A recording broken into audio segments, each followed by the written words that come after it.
Muchísimas gracias al Consejo Regional por la invitación para hablar sobre este tema. Entonces vamos a hablar de la atención, del diagnóstico y atención de COVID en el primer nivel de atención, y quiero recordar las impactantes cifras que el Perú ha alcanzado. Ustedes saben que el Perú ha sincerado la cifra de muertos por COVID a nivel nacional. Esta es estadística del día de hoy. El Perú tiene 5.724 muertes por COVID por cada millón de peruanos, superando de lejos al segundo país, Hungría, con más de 2.000 muertos, y de lejos otros países de la región de Latinoamérica y otros países del mundo. Recordemos que el Perú también fue el país con la mayor mortalidad por COVID de la primera ola. Se fue en la primera ola, ha sido en la segunda ola, y esperemos que esto no suceda en la tercera ola, aunque con la cifra actual de muertos es muy probable que Perú termine la pandemia siendo el primer lugar de muertos. ¿Y por qué han muerto tantos peruanos? Por la falta de diagnóstico oportuno, por la falta de aislamiento oportuno, por la falta de rastreo con pruebas moleculares de manera oportuna, por la escasez completa de oxígeno, por la falta de sistemas de alto flujo para todos los servicios de salud que vayan a dar tratamiento de oxigenoterapia, por los muy malos tratamientos ofertados a los pacientes fuera y dentro de los hospitales, y por la tremenda desinformación, y como no, también no restar importancia porque la población no se ha comportado a la altura de lo que hubiéramos esperado. Bueno, quiero recordarles este algoritmo de cómo se distribuyen los casos para entender cuál es la importancia de los médicos serumistas, los médicos de atención primaria. De todas las personas expuestas al virus, al SARS-CoV-2, el 90% en ese momento se va a contagiar, o se va a infectar, o va a adquirir la infección por el virus. 40% va a ser una infección asintomática y 60% va a ser una infección sintomática. De los que hagan síntomas, la buena noticia es que entre un 80 hasta un 90% van a ser casos leves y moderados, y son estos casos leves y moderados los que ustedes van a ver en la atención primaria. La mortalidad de los casos leves y moderados es menor al 0.6%. Ustedes saben que en medicina no hay nada absoluto, entonces van a haber algunos pacientes que fallezcan con casos leves y moderados, no necesariamente por COVID, pero sí estando con la enfermedad COVID. ¿Dónde está la gran mortalidad de pacientes? En el grupo de severos y críticos. Luego los vamos a definir. Severos y críticos, según algunas series, puede ir del 5 al 10% del total de casos. Los casos severos son aquellos que utilizan oxígeno pero no se encuentran en la unidad de cuidados intensivos, tienen una mortalidad aproximada del 20%. Ese es el mínimo de mortalidad que tiene. Y los pacientes en una unidad de cuidados críticos intubados van a tener una mortalidad que no baja del 40 al 45%. Este es el gran grupo de pacientes que requieren una detección temprana, un inicio precoz de la terapia con oxígeno, de sistemas de cánulas nasales de alto flujo, una intubación precoz si así lo requiera, de un equipo de intensivistas preparados para poder determinar el tipo de distrés o el fenotipo de distrés, y en casos extremos utilizar las medidas de reclutamiento y también la ventilación con el paciente pronado e intubado. Si nosotros tomamos a todo el gran grupo de pacientes, de todas personas peruanas, por ejemplo, que han tenido la infección por el SARS-CoV-2, tendremos o calcularemos el case fatality rate, digamos así, como la real tasa de muerte entre todos los infectados, que a nivel mundial está oscilando entre 0,6 hasta un máximo de 2.5%. Esto es lo que en el global de todos los que han adquirido la infección deberíamos tener como mortalidad. Esto está distribuido muy disparejamente, ¿no? Porque vemos que los leves y moderados representan el 90% de pacientes, pero tienen una mortalidad por debajo del 1%, pero tenemos un pequeño grupo de pacientes severos y críticos que sí tienen una gran mortalidad. El Perú, antes del sinceramiento de las cifras, estaba alrededor de un 3.5% de muertes. Es probable que ahora estemos por encima del 5% de muertes. O sea, una de las mortalidades por COVID más altas de todo el mundo. Muy bien, entonces esta va a ser la distribución. Entonces la mayoría de personas que adquieran la infección, de 60%, harán síntomas, y la mayoría de sus síntomas serán leves o moderados, que ustedes van a manejar predominantemente ¿con qué? Con educación. Acá va a haber una gran labor de los médicos serumistas en educar a los pacientes. Probablemente muchas cosas las que menciones hoy día van a chocar con lo que han visto con el internado, con los fármacos, con intervenciones, con antibióticos, con anticoagulación, que realmente no es la base del tratamiento de la enfermedad COVID-19 producida por el SARS-CoV-2. Vamos a empezar haciendo las definiciones entonces. Asintomático. Un paciente asintomático no tiene síntomas. Es definido por la presencia positiva, ya sea de una prueba de RT-PCR, o sea molecular, o una prueba de antígenos positiva. Este paciente no tiene síntomas, no desarrollará síntomas, y si yo encuentro un paciente con estas características, con un PCR positivo, le voy a decir a esta persona que se aísle 10 días. Porque un asintomático puede contagiar, por lo tanto hay que aislarlo. Si en 10 días de aislamiento la persona no ha desarrollado síntomas, puede salir del aislamiento y ese caso está cerrado. ¿Y qué voy a hacer con un caso asintomático? ¿Qué tratamiento le voy a dar? No hay ningún tratamiento farmacológico para un paciente que no tiene molestias. Va a hacer todas sus actividades normales: alimentación, hidratación, dormir normal, movilizarse, estar activo dentro del aislamiento, que para estos casos dura 10 días. Estos son los casos asintomáticos. Probablemente en su serum ustedes no van a estar trabajando de manera tan frecuente con pruebas de antígenos o con pruebas moleculares, y probablemente todavía ustedes tengan pruebas serológicas que detectan los anticuerpos. Las pruebas serológicas, que ustedes ya deben estar familiarizados, pueden detectarle al IgM, o pueden detectarle el IgA, o pueden detectarle el IgG. Cualquier anticuerpo que salga positivo simplemente debe significar prueba positiva. Espero que ustedes no hayan estado teniendo esa idea de que el anticuerpo IgM dice que estoy en la fase aguda contagiante, el IgM, IgG estoy en la fase convaleciente y el IgG ya me inmunicé. Eso no es así, nunca fue así. Se inventó en Perú. Eso no es cierto. Si ustedes tienen una persona que da una prueba serológica positiva, ya sea IgM, IgG o IgA, y no tiene síntomas, esa persona ya no contagia. Esa persona no necesita aislamiento. Esa persona simplemente queda registrada como que tuvo COVID en el pasado y va a servir para los estudios de prevalencia. Entonces, un asintomático que podría contagiar se detecta solo con prueba molecular PCR o con prueba de antígenos. Obviamente, es mucho mejor la prueba de PCR para personas asintomáticas que la prueba de antígeno, porque la prueba de antígeno en personas asintomáticas tiene una sensibilidad muy baja. Algunos reportan entre 40, máximo 60% de sensibilidad, con lo cual es prácticamente muy difícil realmente llegar a detectar a un caso asintomático que pudiese contagiar. Muy bien, entonces ese es el primer grupo de pacientes asintomáticos. ¿Representa cuánto? El 40% de todos los casos de infección por el SARS-CoV-2. Luego vamos a tener a un caso llamado presintomático, antes de los síntomas. Este es muy parecido al paciente asintomático. Es en el momento en que yo lo detecto por una prueba de RT-PCR o una prueba de antígenos, esa persona no tiene molestias. Por lo tanto, no tienes molestias, tienes prueba molecular positiva, por favor, anda al aislamiento 10 días. Durante el aislamiento, este presintomático desarrolla síntomas. Entonces no era un asintomático verdadero, no terminó los 10 días de aislamiento sin síntomas, sino que los desarrolló. Entonces este presintomático que se transformó en sintomático lo agruparé ya sea en caso leve, caso moderado, caso severo o crítico, según las definiciones de las cuales estemos hablando. ¿Un presintomático contagia? Sí, contagia, claro que contagia.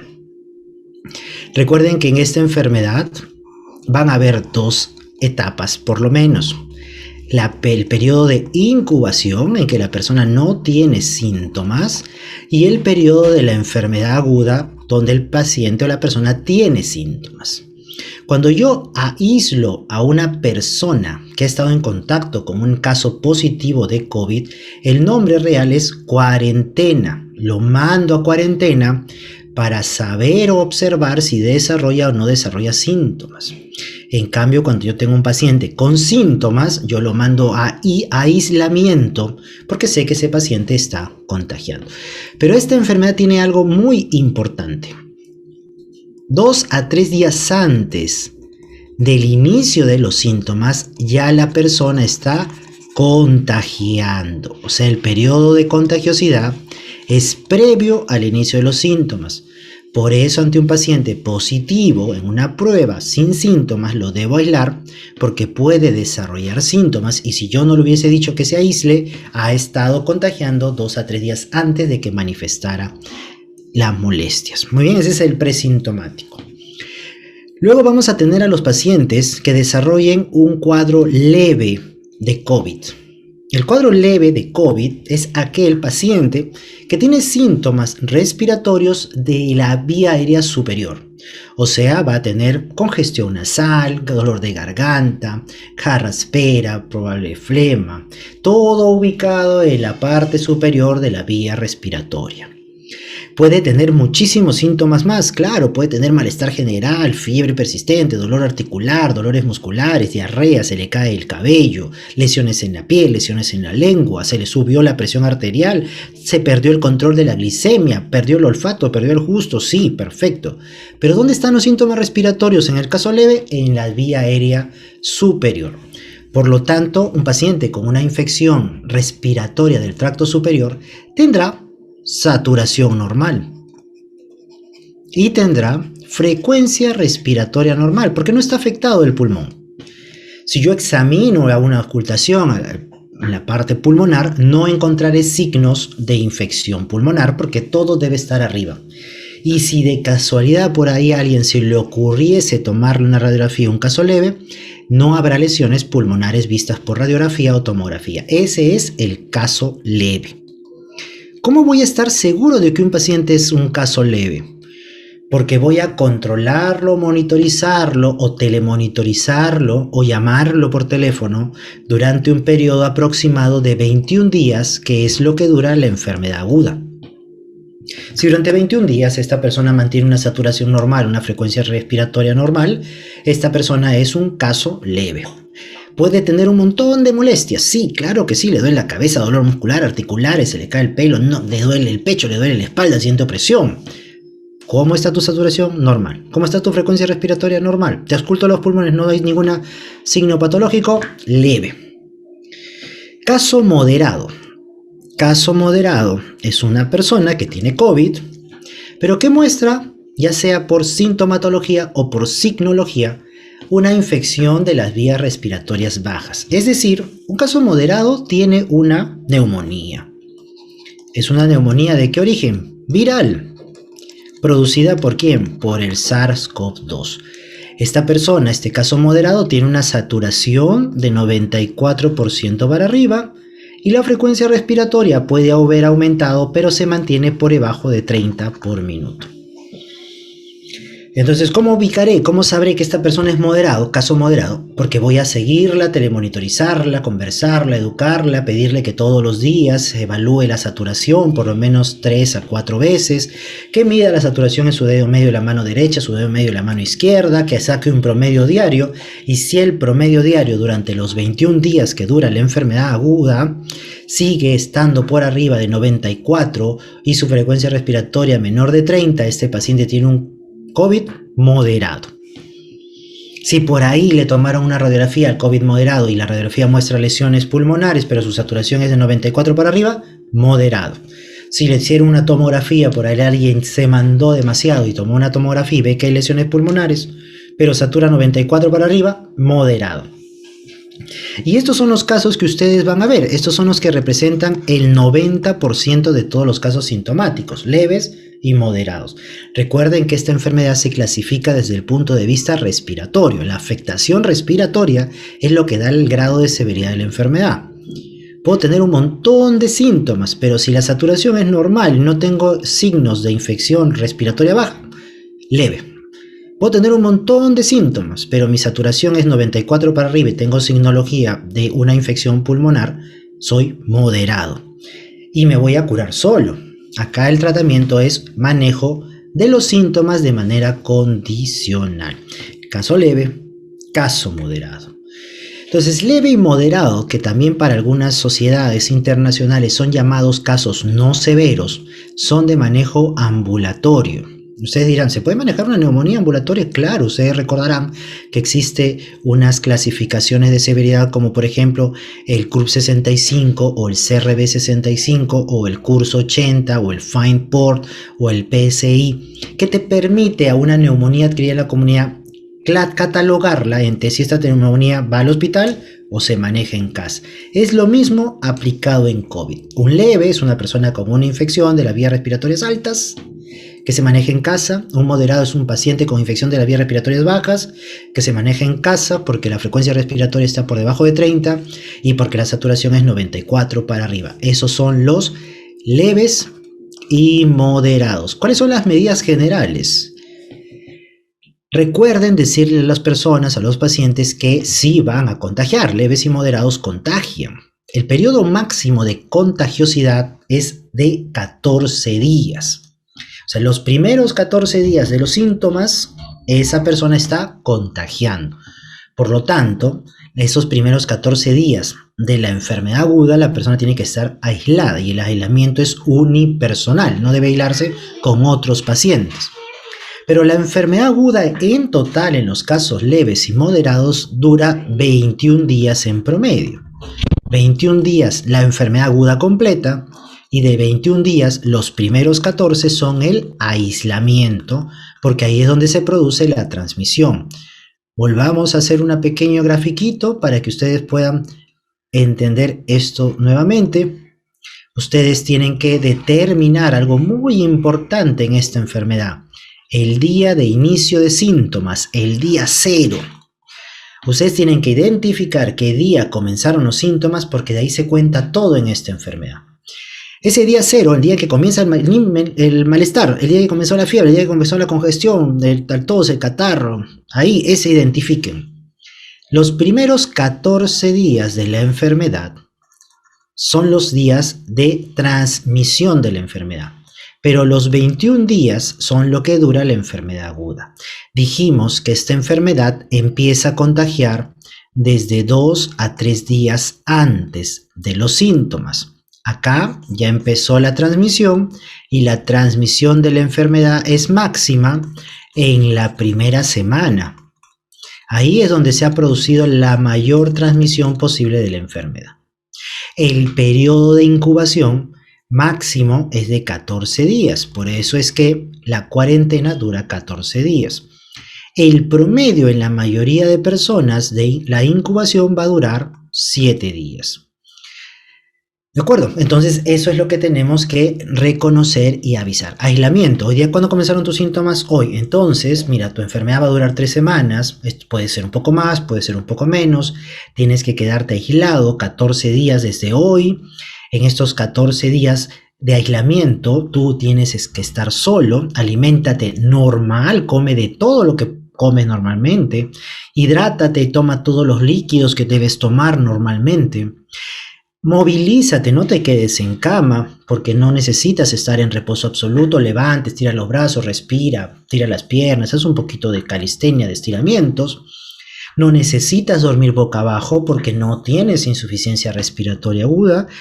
Y cuando terminen los 14 días, puede ser que ya no tengas muchas molestias, ya puedes salir de tu aislamiento, pero recuerda que la enfermedad todavía puede durar hasta los 21 días. Pero ¿qué pasa si a mí la enfermedad me duró 3 días nada más? No siento más molestias, los primeros 3 días fueron matadores, pero se fue la fiebre, se fueron las molestias, todo. ¿Ya puedo volver al trabajo? No, no puedes volver al trabajo porque tú todavía puedes estar contagiando. Tienes que esperar por lo menos hasta completar en líneas generales tus 14 días de aislamiento. Y si te sientes muy bien, podrías volver a trabajar el día 15. Pero si el día 15 no te sientes todavía bien, no te preocupes, porque realmente la enfermedad aguda puede durar hasta 21 días. Perfecto.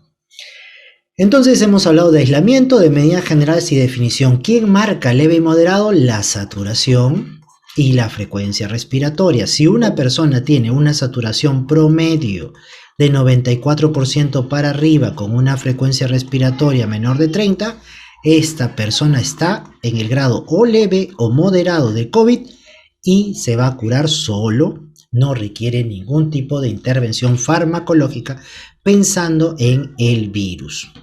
Muy bien. ¿Y qué tratamiento tenemos? Tenemos que calmar los síntomas, pero no vamos a poder calmar los 80 síntomas reportados en COVID. Calmaremos aquellos que fastidian más al paciente, como la fiebre, el dolor y el malestar. Seamos lo más racionales posibles. No pensemos que de frente, tienes COVID, empieza a tomar paracetamol cada 8 horas. No. Primero, digamos, hay dolor, hay malestar, hay fiebre, no es soportable, correcto. ¿Ahorita cómo te sientes? Sí, ahorita estoy con fiebre, malestar, me duele el cuerpo. Bueno, medios físicos, tu baño con agua tibia, tal y como se hacía o se hace con los pequeños. Puedes consumir paracetamol si no eres alérgico, puedes empezar con dosis de 500 miligramos, puedes subir a 500 o a 1 gramo cada 8 o la dosis máxima de 1 gramo cada 6. No tienes que tomar 1 gramo cada 6 horas todos los días, exceptuando si tu fiebre es muy persistente. Tal vez los primeros días cálmala bien con paracetamol y cuando notes que ya no estás haciendo fiebre empieza a suspender el paracetamol. Recuerden que el paracetamol no suele ser profiláctico de fiebre y extender el uso de paracetamol también conlleva riesgos pues, de sus eventos adversos.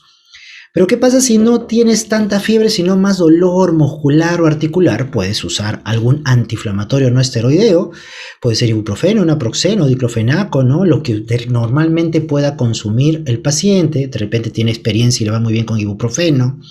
Recuerden siempre verificar algún factor de riesgo en tu paciente, como un adulto mayor, de repente no le conviene usar dosis altas de antiinflamatorios no esteroideos por las reacciones adversas que puede producir.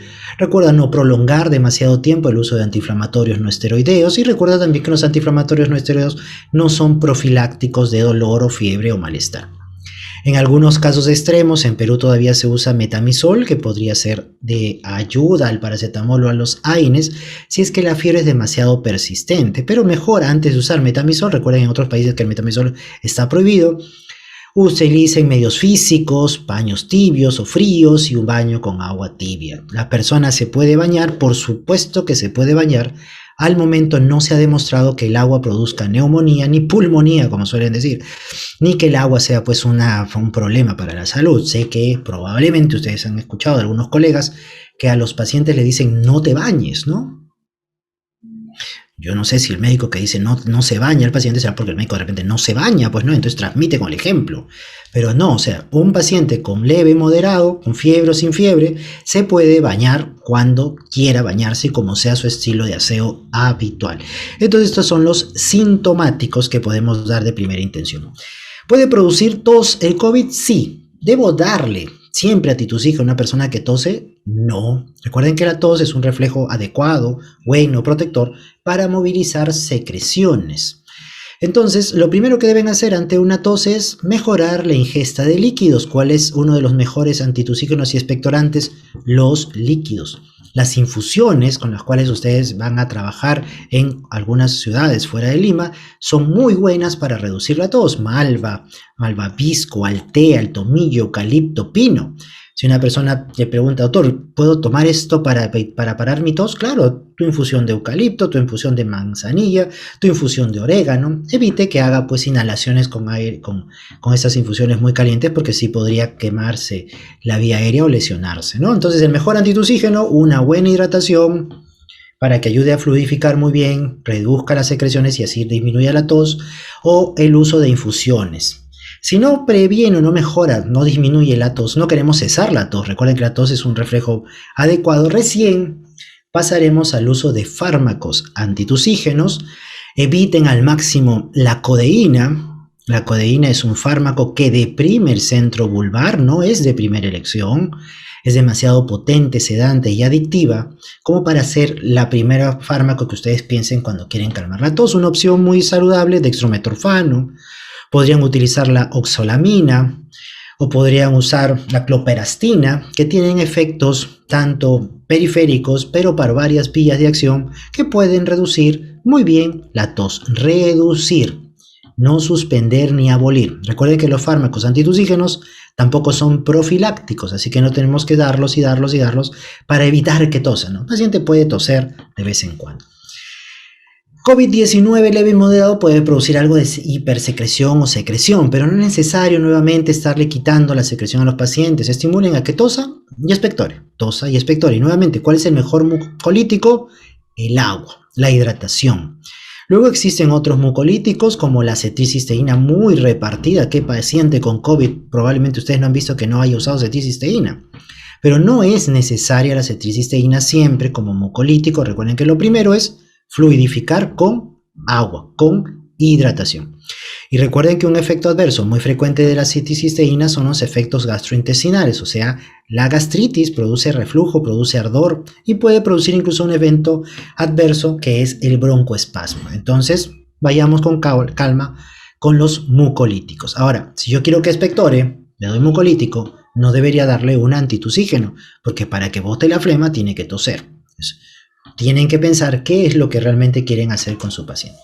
Bromecina y ambroxol, adecuados mucolíticos y expectorantes combinables, pueden ser por separado, uno u otro, pero recuerden solo si no han podido calmar con las medidas generales. Y si yo les pusiera este ejemplo de un paciente de 52 años con diabetes e hipertensión, que el año pasado en mayo tuvo COVID y el día 1 de junio empieza síntomas con fiebre, malestar general, dolor de garganta. Lamentablemente está acá en Lima, lamentablemente cayó en los médicos que les encanta pedir exámenes auxiliares y el día 8 de junio se hace esta tomografía de acá. Este paciente tiene una saturación diaria promedio de 95% hasta el día 8 de la enfermedad. Nos encontramos en el día 8.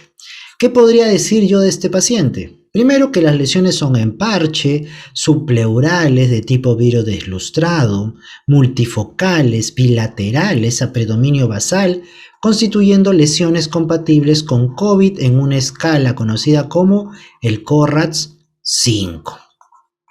Muy bien. ¿Cómo está la saturación de este paciente promedio? 95%. Muy bien, al tener compromiso pulmonar, pero con una saturación mayor de 94, este paciente tiene un COVID moderado.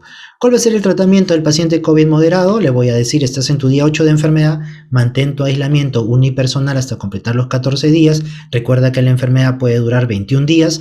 ¿Hay fiebre? Sí, un poco. Bueno, paracetamol condicional. ¿Te duele alguna otra cosa más? No, ningún otro fármaco. Aliméntate normal, hidrátate normal, báñate normal, duerme en la posición que quieras y realiza cierto movimiento físico de acuerdo a cómo te encuentres tú. Pero por favor, todos los días controla por lo menos 3 a 4 veces tu saturación para determinar si durante todo el transcurso de la enfermedad sigue siendo moderado.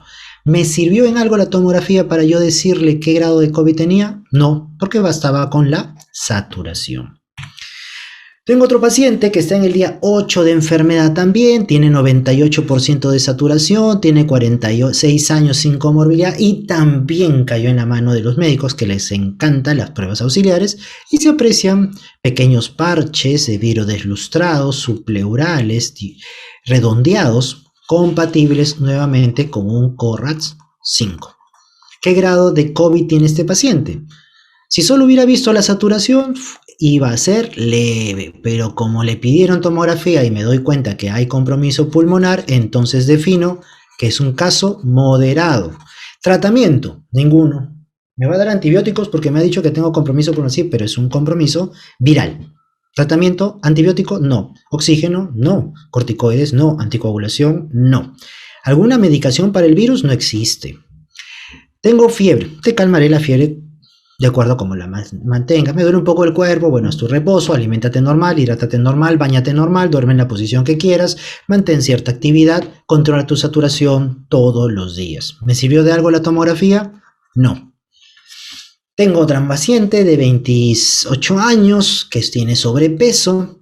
Les transferido a un médico para tratamiento, le ponen así, tiene 5 días de enfermedad, tiene 98 de promedio de saturación durante todos estos 5 días, pero llegó a las manos de un médico que le pidió DHL, transferrina, ferritina, interleuquina 6, dímero D, PCR, o sea, proteína C reactiva, tomografía, hemograma, procalcitonina. No le alcanzó la plata, hizo lo que pudo y llegó con sus imágenes, ¿no?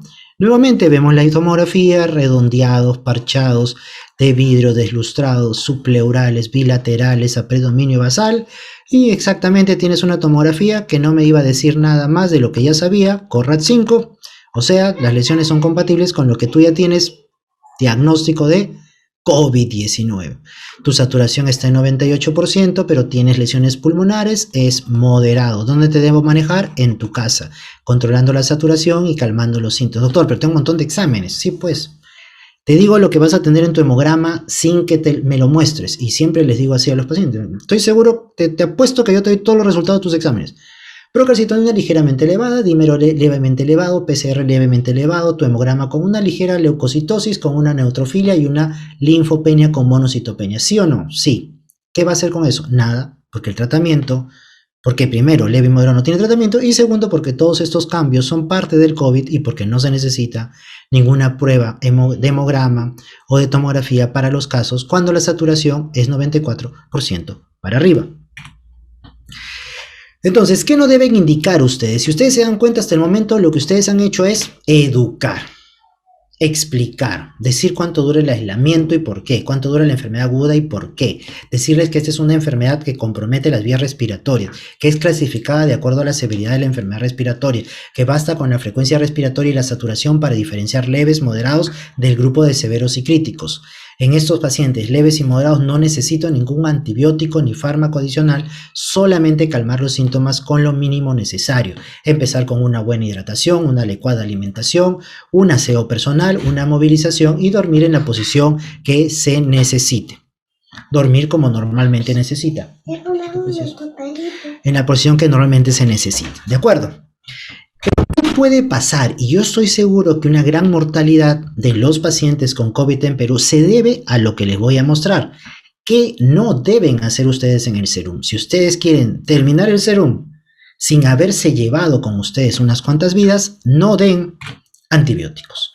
Los casos leves y moderados, en esta revisión de México, por ejemplo, encontraron que los pacientes leves y moderados, o sea, ambulatorios, que recibían antibióticos tenían 13% más de mortalidad. O sea, el médico que a un paciente leve y moderado, donde tiene una neumonía viral de manejo ambulatorio, le dio antibiótico, 13% más. Y miren qué pasó con los pediatras, a los niños, los pediátricos, 4.2 veces más mortalidad cuando recibieron antibiótico. ¿Qué pasa si a un paciente leve y moderado que no usa oxígeno porque su saturación tiene 94% para arriba, le dan corticoide?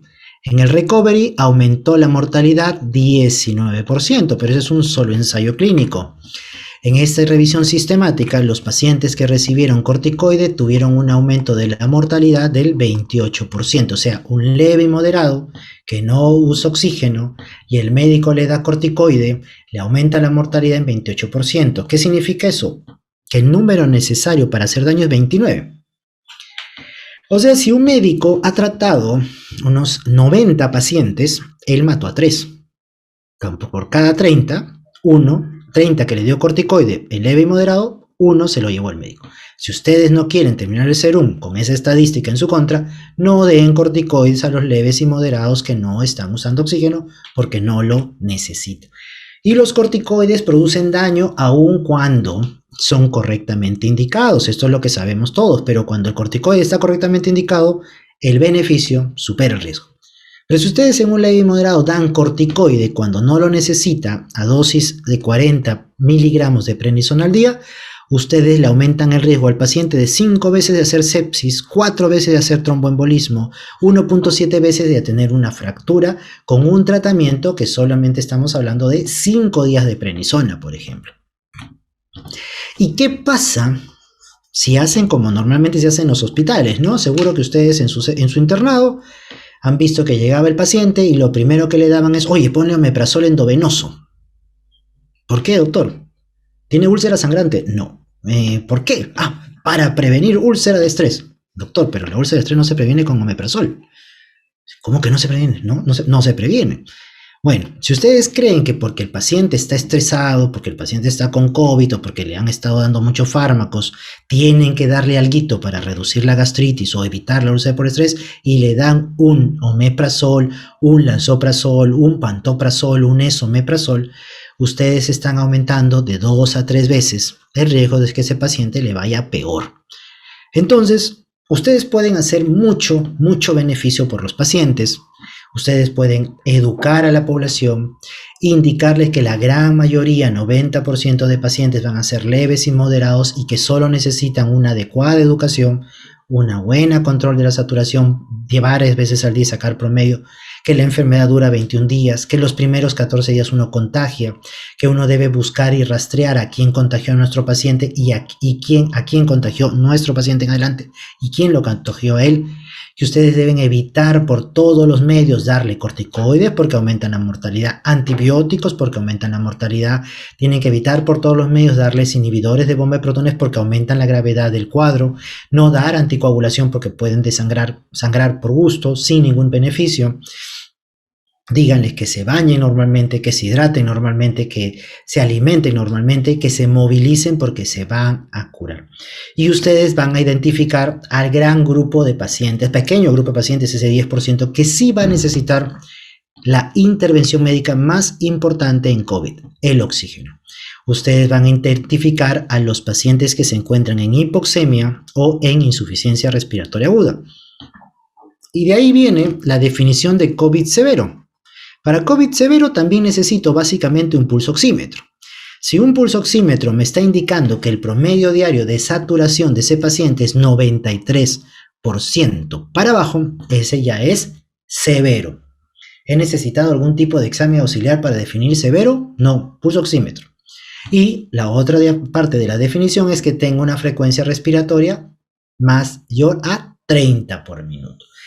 Clínicamente yo determino que es severo. Y si yo tengo una hipoxemia, o sea, el paciente está saturando de 90 a 93, ¿cuál es el tratamiento de una hipoxemia? Oxígeno.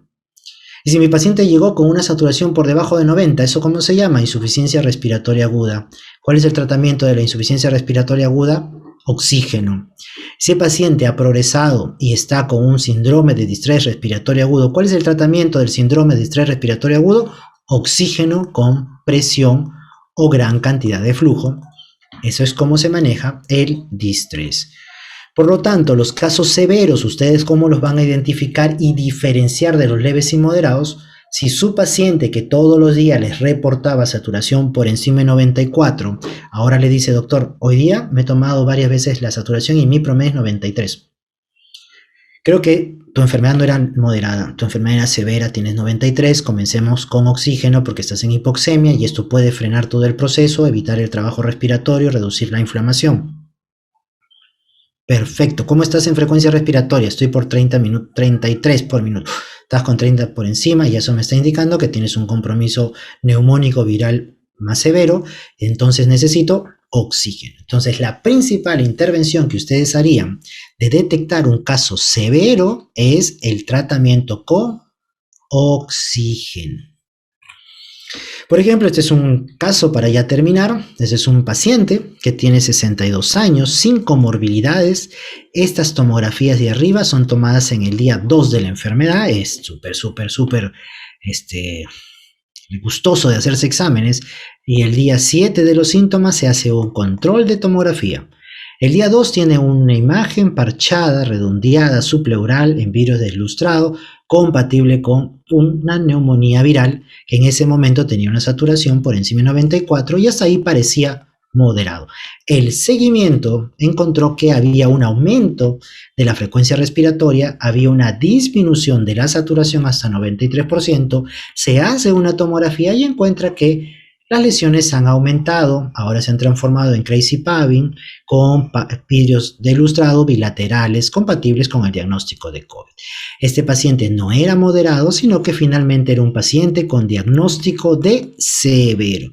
Y alguien me puede decir, de repente se complicó, doctor, ¿por qué no le dio nada? ¿Por qué no existe nada para darle, para evitar que un paciente haga la enfermedad con la severidad que está determinada por la edad, por las comorbilidades, por las variantes y por el tratamiento que el médico le dio en el ambulatorio. El tratamiento que el médico le dio en el ambulatorio probablemente puede ser el causante de que ese paciente tenga un cuadro severo cuando no debió haberlo hecho severo. Pero quitando eso, yo no puedo saber a priori cuál va a ser el grado final del paciente si no lo monitorizo día por día. ¿Qué tratamiento tendría que recibir este paciente? Oxígeno. Pero doctor, tiene lesiones en virus deslustrados y laterales con consolidación, sí, pero son virales. ¿Tú le das antibiótico a un virus? No. ¿Los antibióticos previenen virus? No. ¿Este paciente está en insuficiencia respiratoria aguda? No, está en hipoxemia, por lo tanto no le doy corticoide. Le doy oxígeno, sí, porque está en hipoxemia. Doctor, pero ha reducido su movilidad y se encuentra con una enfermedad aguda. ¿Cree que podríamos anticoagularlo profilácticamente? Sí, en este caso severo sí podríamos anticoagularlo profilácticamente. Muy bien, y si ustedes trabajan o van a trabajar o hacer serum fuera de Lima o en ciudades de gran altura, les sugiero que tengan un estudio peruano muy bueno publicado en la revista Tórax. Más de 6.000 personas fueron monitorizadas y controladas por pulsioximetría a diferentes, y eran personas aclimatizadas que vivían en esos niveles de altitud peruanos, y encontraron los rangos promedios de saturación normal para cada altitud geográfica. Entonces este es el rango de la normalidad, por ejemplo, hasta los 5.100 metros de altitud. Entonces, ¿cómo definiría yo severo si me encuentro por encima de los 2.500 metros, que suele ser el corte, para decir que ya son grandes alturas? Ustedes pueden utilizar la definición que se ha planteado en la guía de práctica clínica de IETSI de salud, en el que la caída de 3% de la saturación por debajo del nivel inferior de ese rango de normalidad define como severo al paciente en la altitud. A nivel del mar, ¿cuál sería? 93% para abajo. En altitud, ¿cuál sería? Tengo mis rangos referenciales donde hago mi serum, 3% de caída, si es severo, comienzo con oxígeno. El COVID es una enfermedad multisistémica, pero la severidad está dada por la afectación pulmonar. Y si la afectación pulmonar es hipoxemia, oxígeno. Insuficiencia respiratoria, oxígeno. Con eso, les agradezco la oportunidad de haber podido compartir con todos ustedes esta charla. Muchísimas gracias.